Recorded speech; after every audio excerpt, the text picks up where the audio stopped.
ఎక్కడికే బయలుదేరావు? అత్తయ్య, మొన్న మీతో చెప్పాను కదా మా ఇంట్లో చిన్న ఫంక్షన్ ఉందని.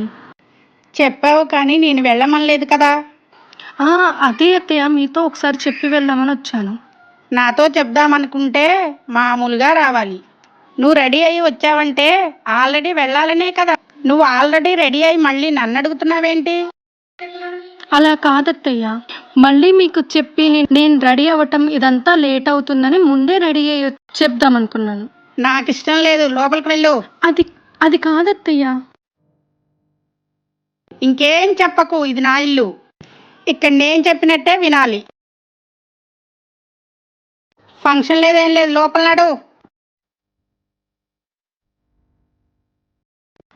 అత్తయ్య ఒక్కసారి. చెప్పా కదా, ఇది నీ ఇల్లు కాదు, నా ఇల్లు. ఒకటేమో పుట్టిల్లు, ఇంకొకటి అత్తారిల్లు. మరి పెళ్ళైన ఆడపిల్లకి ఇల్లు అనేది లేదా?